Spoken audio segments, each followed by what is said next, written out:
Good morning. Today is Thursday and all of the children are at home and we're going to have Zooms today. And Jamie, Iram, and I are here. And today is an important day because we're going to rearrange the classroom. We have to make the class ready for more children. So we're going to, you've all been here already, but we realized it wasn't working. So we're going to be rearranging some of the things. When you come into school on Monday, you're going to see that things have been moved around. It'll look a little different. The children won't sit on the blue rug anymore for morning meeting because that rug is so small. Now we're going to always be using the ABC 1, 2, 3 rug. It'll make it easier for everyone to have some space. So we're also going to be doing our packets for February because in February we have the three holidays and a vacation. So we have Groundhog Day, which is coming up on February 2nd. That's next week. And we have Valentine's Day and we have President's Day. And you all know that Valentine's Day I love because it's the day of love. Yeah. So we're going to have some work to be sending home. If you remember that, you know how it goes.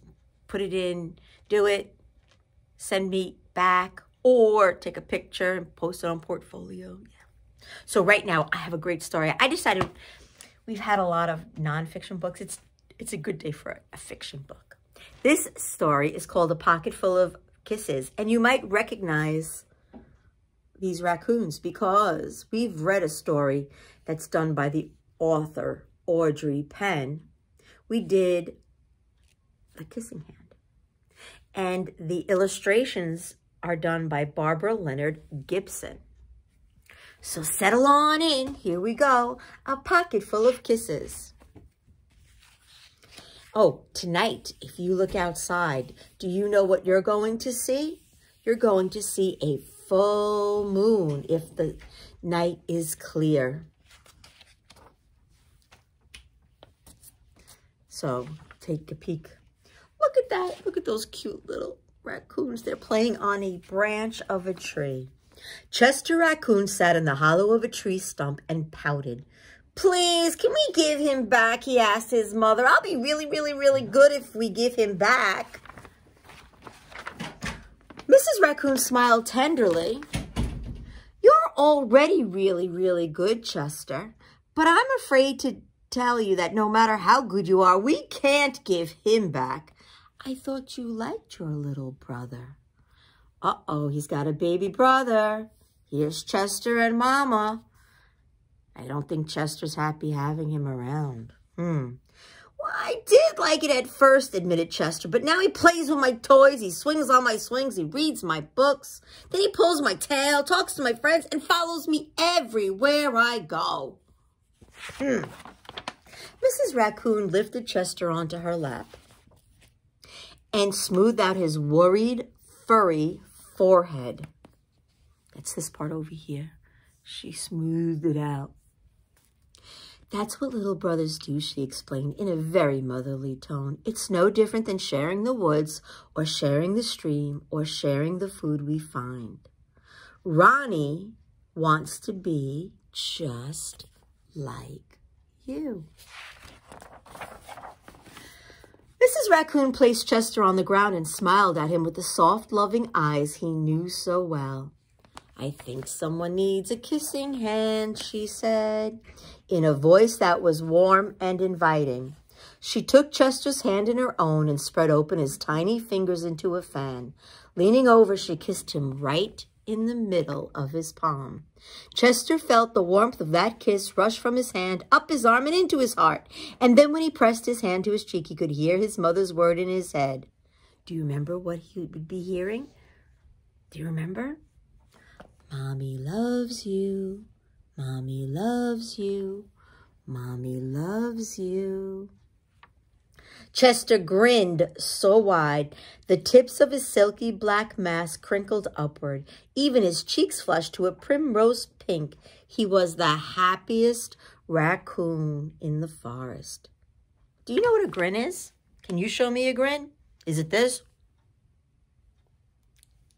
Grin. Show your parents or your your grandparents your best, cheesiest grin.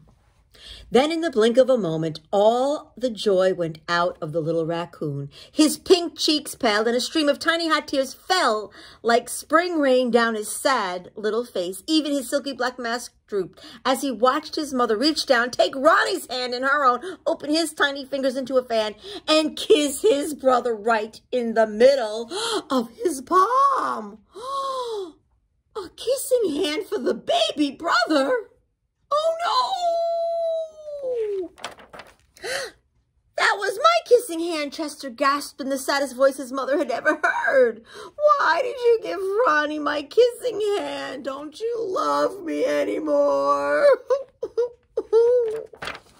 Oh, Chester, cried Mrs. Raccoon, of course I love you. And how come you gave the baby my kissing hand? Asked Chester. Mrs. Raccoon gathered Chester up in her arms and gave him a great, big, comforting hug. I would never give Ronnie your kissing hand, she assured him gently. That was his kissing hand. Now you each have your own. Chester wiped away his tears and settled in his mother's lap. If you give both of us kissing hands, won't you run out? Mrs. Raccoon laughed. Would you like to hear a story, she asked Chester. About kisses? About stars, said Mrs. Raccoon. Every night, just before the sun goes down, it reaches out with its rays and touches every star in the universe. One by one, the stars light up and shine down upon us. Even on nights we can't see the stars, they're up there sparkling away. No matter how many stars fill the sky, the sun will never run out of light, and its rays will never stop reaching out to them. That's the way it is with kissing hands. When somebody loves you, their kisses are like the sun's rays, always there and always shining. No matter how many kissing hands I give you and Ronnie, I will never, ever run out.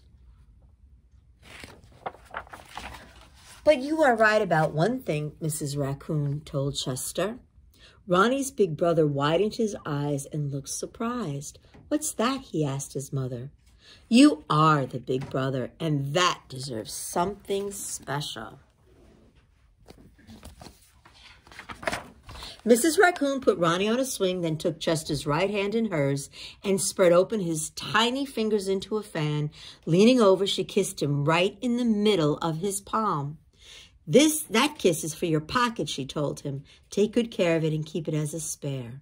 You never know when a big brother might need a little extra care.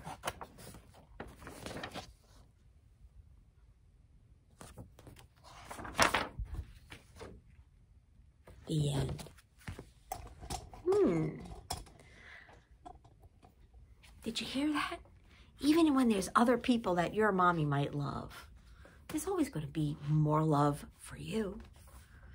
Do you know what it's called when you have somebody else around and you might feel a little certain way inside? You might get a little upset when you see that somebody else gets something that you might have or that you might want.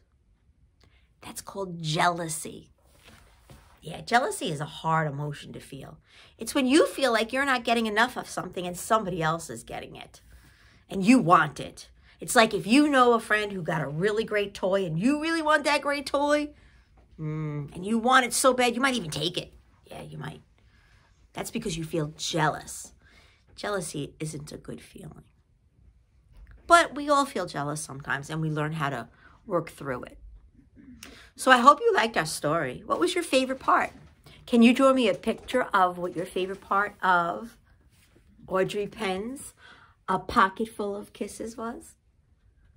Was it when he got his kissing hand from his mommy? Or when she told him to put an extra one in his pocket? I don't know. Was it when he looked at the big moon? Was it when mommy told the story about the stars and the sun? There are a lot of good parts for me. So draw that picture, post it on Dojo, and I'll see you later. Bye.